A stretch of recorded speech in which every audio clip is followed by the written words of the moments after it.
ಸರ್ಕಾರದ ಮೌಲ್ಯಮಾಪನವನ್ನ ಹೈಕಮಾಂಡ್ ನಡೆಸಿದೆ. ಇನ್ನು ನಾಳೆಯಿಂದ ಕಾಂಗ್ರೆಸ್ ಉಸ್ತುವಾರಿ ಎರಡನೇ ಸುತ್ತಿನ ಸಭೆಯನ್ನ ನಡೆಸ್ತಾರೆ. ಶಾಸಕರ ಜೊತೆಯಲ್ಲಿ ಸುರ್ಜೇವಾಲಾ 1-to-1 ಮೀಟಿಂಗ್ ಅನ್ನ ಮಾಡ್ತಾರೆ. ಈಗಾಗಲೇ ಸರ್ಕಾರದ ಮೌಲ್ಯಮಾಪನವನ್ನ ಹೈಕಮಾಂಡ್ ನಡೆಸಿದೆ. ಆ ನಂತರದಲ್ಲಿ ಶಾಸಕರ ಜೊತೆಯಲ್ಲಿ 1-to-1 ಸಭೆ ನಡೆಸ್ತಾರೆ ಸುರ್ಜೇವಾಲಾ. ಚುನಾವಣೆಗೂ ಮುನ್ನ ಆದಂತ ಪಕ್ಷ ಸಂಘಟನೆ ಇದೆಯಲ್ಲ ಕಾಂಗ್ರೆಸ್ನಲ್ಲಿ, ಅದು ಈ 2.5 ವರ್ಷದ ನಂತರದಲ್ಲಿ ಆಗ್ತಾ ಇಲ್ಲ. ಕಾರಣ ಏನು? ಪಕ್ಷದಲ್ಲಿ ಏನಾಗ್ತಾ ಇದೆ? ಹಿಡಿತ ಸಾಧ್ಯ ಆಗ್ತಾ ಇಲ್ವಾ? ಸಮನ್ವಯತೆ ಸಾಧ್ಯ ಆಗ್ತಾ ಇಲ್ವಾ? ಏನ್ ಆಗ್ತಾ ಇದೆ ಅನ್ನುವಂಥ ವಿಚಾರಕ್ಕೆ ಸಂಬಂಧಪಟ್ಟಂತೆ 1-to-1 ಸಭೆಯನ್ನು ನಡೆಸ್ತಾರೆ.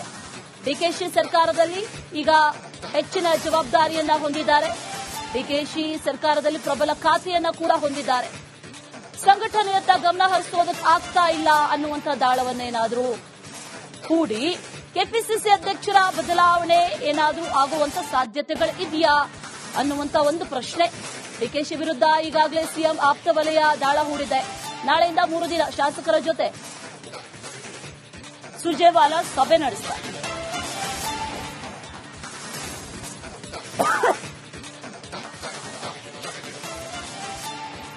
ಇನ್ನು ಡಿಕೆಶಿ ಟೀಮ್ನಿಂದಲೂ ಕೂಡ ಶಾಸಕರಿಂದ ತಿರುಗುಬಾಣ. ಅವ್ರದ್ದು ಕೂಡ ಕೌಂಟರ್ ರೆಡಿ ಇದೆ. ಕಾಂಗ್ರೆಸ್ ಸರ್ಕಾರ 30 ಸಚಿವರ ಸರ್ಕಾರ ಆಗಿದೆ. ಕೆಲ ಸಚಿವರು ಬಿಟ್ರೆ ಉಳಿದ ಸಚಿವರು ಸ್ಪಂದನೆಯನ್ನ ಕೊಡ್ತಾ ಇಲ್ಲ. ಕೆಲ ಸಚಿವರು ಸಿಎಂ ಸುತ್ತ ಗಿರಿಕಿ ಹೊಡಿತಾ ಇದ್ದಾರೆ. ಸಿಎಂ ಆಪ್ತ ವಲಯದಲ್ಲೇ ಗುರುತಿಸಿಕೊಳ್ತಾ ಇದ್ದಾರೆ, ಅಲ್ಲೇ ಇದ್ದಾರೆ, ಕೆಲಸ ಆಗ್ತಾ ಇಲ್ಲ. ಈ ಹಿನ್ನೆಲೆಯಲ್ಲಿ ವರದಿ ಸಂಗ್ರಹಕ್ಕೆ ಹೈಕಮಾಂಡ್ ಮುಂದಾಗಿದೆ. ಸರ್ಕಾರದ ಮೌಲ್ಯಮಾಪನವನ್ನ ಹೈಕಮಾಂಡ್ ನಡೆಸಿದೆ. ಇನ್ನು ನಾಳೆಯಿಂದ ಕಾಂಗ್ರೆಸ್ ಉಸ್ತುವಾರಿ ಎರಡನೇ ಸುತ್ತಿನ ಸಭೆಯನ್ನ ನಡೆಸ್ತಾರೆ. ಶಾಸಕರ ಜೊತೆಯಲ್ಲಿ ಸುರ್ಜೇವಾಲಾ 1-to-1 ಮೀಟಿಂಗ್ ಅನ್ನ ಮಾಡ್ತಾರೆ. ಈಗಾಗಲೇ ಸರ್ಕಾರದ ಮೌಲ್ಯಮಾಪನವನ್ನ ಹೈಕಮಾಂಡ್ ನಡೆಸಿದೆ. ಆ ನಂತರದಲ್ಲಿ ಶಾಸಕರ ಜೊತೆಯಲ್ಲಿ 1-to-1 ಸಭೆ ನಡೆಸ್ತಾರೆ ಸುರ್ಜೇವಾಲಾ. ಚುನಾವಣೆಗೂ ಮುನ್ನ ಆದಂತ ಪಕ್ಷ ಸಂಘಟನೆ ಇದೆಯಲ್ಲ ಕಾಂಗ್ರೆಸ್ನಲ್ಲಿ, ಅದು ಈ 2.5 ವರ್ಷದ ನಂತರದಲ್ಲಿ ಆಗ್ತಾ ಇಲ್ಲ. ಕಾರಣ ಏನು? ಪಕ್ಷದಲ್ಲಿ ಏನಾಗ್ತಾ ಇದೆ? ಹಿಡಿತ ಸಾಧ್ಯ ಆಗ್ತಾ ಇಲ್ವಾ? ಸಮನ್ವಯತೆ ಸಾಧ್ಯ ಆಗ್ತಾ ಇಲ್ವಾ? ಏನ್ ಆಗ್ತಾ ಇದೆ ಅನ್ನುವಂಥ ವಿಚಾರಕ್ಕೆ ಸಂಬಂಧಪಟ್ಟಂತೆ 1-to-1 ಸಭೆಯನ್ನು ನಡೆಸ್ತಾರೆ. ಡಿಕೆಶಿ ಸರ್ಕಾರದಲ್ಲಿ ಈಗ ಹೆಚ್ಚಿನ ಜವಾಬ್ದಾರಿಯನ್ನ ಹೊಂದಿದ್ದಾರೆ. ಡಿಕೆಶಿ ಸರ್ಕಾರದಲ್ಲಿ ಪ್ರಬಲ ಖಾತೆಯನ್ನ ಕೂಡ ಹೊಂದಿದ್ದಾರೆ. ಸಂಘಟನೆಯತ್ತ ಗಮನ ಹರಿಸೋದಕ್ಕೆ ಆಗ್ತಾ ಇಲ್ಲ ಅನ್ನುವಂಥ ದಾಳವನ್ನೇನಾದರೂ ಹೂಡಿ ಕೆಪಿಸಿಸಿ ಅಧ್ಯಕ್ಷರ ಬದಲಾವಣೆ ಏನಾದರೂ ಆಗುವಂತ ಸಾಧ್ಯತೆಗಳು ಇದೆಯಾ ಅನ್ನುವಂತ ಒಂದು ಪ್ರಶ್ನೆ. ಡಿಕೆಶಿ ವಿರುದ್ಧ ಈಗಾಗಲೇ ಸಿಎಂ ಆಪ್ತ ವಲಯ ದಾಳ ಹೂಡಿದೆ. ನಾಳೆಯಿಂದ 3 ದಿನ ಶಾಸಕರ ಜೊತೆ ಸುರ್ಜೇವಾಲಾ ಸಭೆ ನಡೆಸ್ತಾರೆ.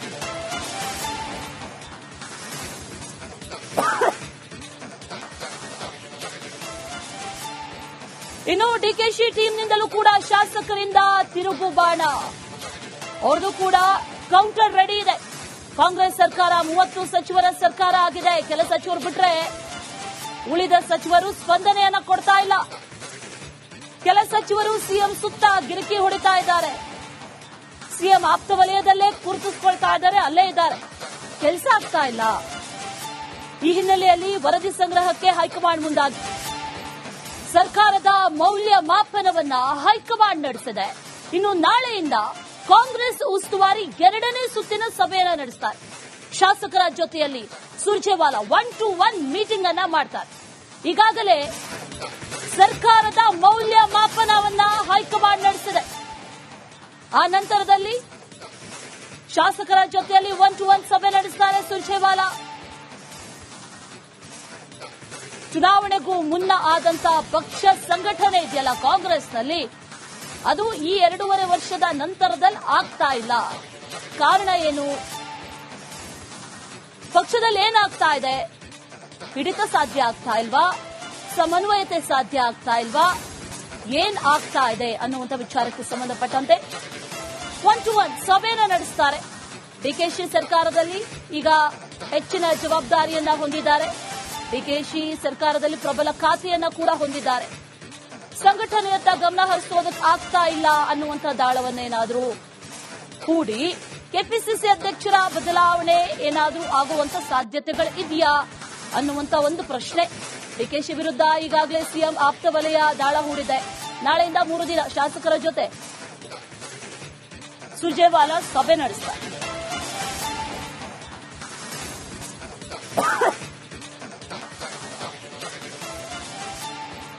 ಇನ್ನು ಡಿಕೆಶಿ ಟೀಮ್ನಿಂದಲೂ ಕೂಡ ಶಾಸಕರಿಂದ ತಿರುಗುಬಾಣ. ಅವ್ರದ್ದು ಕೂಡ ಕೌಂಟರ್ ರೆಡಿ ಇದೆ. ಕಾಂಗ್ರೆಸ್ ಸರ್ಕಾರ 30 ಸಚಿವರ ಸರ್ಕಾರ ಆಗಿದೆ. ಕೆಲ ಸಚಿವರು ಬಿಟ್ರೆ ಉಳಿದ ಸಚಿವರು ಸ್ಪಂದನೆಯನ್ನ ಕೊಡ್ತಾ ಇಲ್ಲ.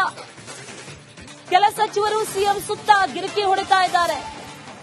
ಸಿಎಂ ಆಪ್ತ ವಲಯದಲ್ಲೇ ಗುರುತಿಸಿಕೊಳ್ತಾ ಇದ್ದಾರೆ, ಅಲ್ಲೇ ಇದ್ದಾರೆ, ಕೆಲಸ ಆಗ್ತಾ ಇಲ್ಲ. ಈ ಹಿನ್ನೆಲೆಯಲ್ಲಿ ವರದಿ ಸಂಗ್ರಹಕ್ಕೆ ಹೈಕಮಾಂಡ್ ಮುಂದಾಗಿದೆ. ಸರ್ಕಾರದ ಮೌಲ್ಯ ಮಾಪನವನ್ನ ಹೈಕಮಾಂಡ್ ನಡೆಸಿದೆ.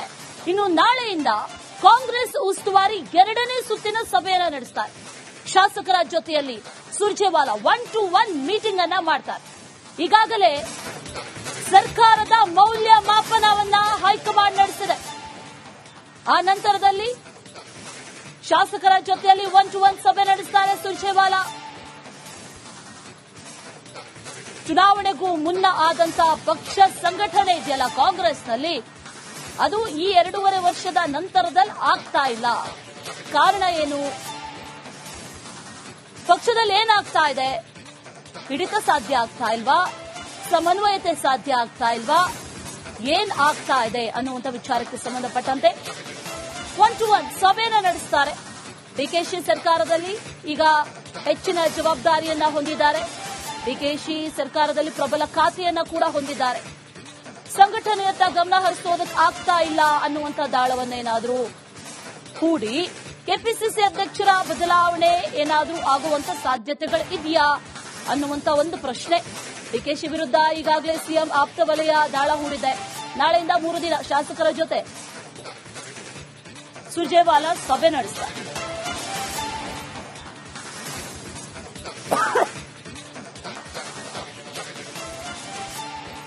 ಇನ್ನು ಡಿಕೆಶಿ ಟೀಮ್ನಿಂದಲೂ ಕೂಡ ಶಾಸಕರಿಂದ ತಿರುಗುಬಾಣ.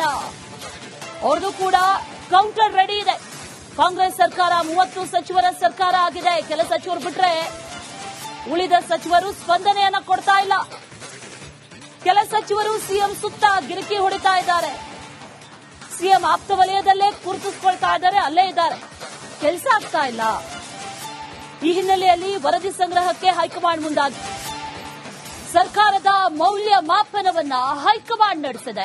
ಇನ್ನು ನಾಳೆಯಿಂದ ಕಾಂಗ್ರೆಸ್ ಉಸ್ತುವಾರಿ 2ನೇ ಸುತ್ತಿನ ಸಭೆಯನ್ನ ನಡೆಸ್ತಾರೆ.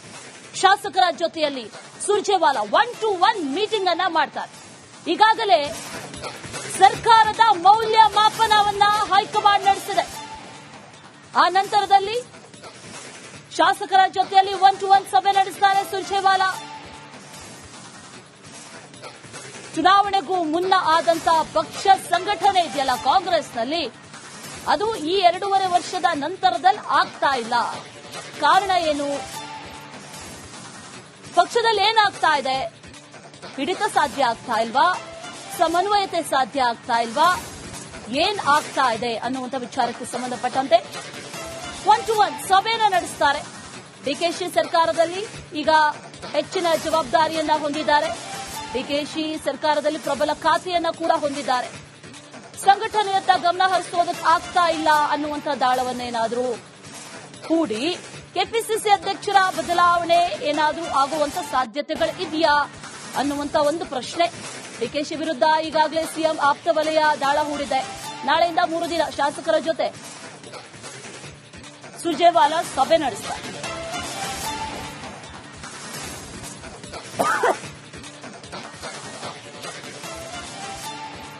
ಇನ್ನು ಡಿಕೆಶಿ ಟೀಮ್ನಿಂದಲೂ ಕೂಡ ಶಾಸಕರಿಂದ ತಿರುಗುಬಾಣ. ಅವ್ರದ್ದು ಕೂಡ ಕೌಂಟರ್ ರೆಡಿ ಇದೆ. ಕಾಂಗ್ರೆಸ್ ಸರ್ಕಾರ 30 ಸಚಿವರ ಸರ್ಕಾರ ಆಗಿದೆ. ಕೆಲ ಸಚಿವರು ಬಿಟ್ರೆ ಉಳಿದ ಸಚಿವರು ಸ್ಪಂದನೆಯನ್ನ ಕೊಡ್ತಾ ಇಲ್ಲ. ಕೆಲ ಸಚಿವರು ಸಿಎಂ ಸುತ್ತ ಗಿರಿಕಿ ಹೊಡಿತಾ ಇದ್ದಾರೆ. ಸಿಎಂ ಆಪ್ತ ವಲಯದಲ್ಲೇ ಗುರುತಿಸಿಕೊಳ್ತಾ ಇದ್ದಾರೆ, ಅಲ್ಲೇ ಇದ್ದಾರೆ, ಕೆಲಸ ಆಗ್ತಾ ಇಲ್ಲ. ಈ ಹಿನ್ನೆಲೆಯಲ್ಲಿ ವರದಿ ಸಂಗ್ರಹಕ್ಕೆ ಹೈಕಮಾಂಡ್ ಮುಂದಾಗಿದೆ.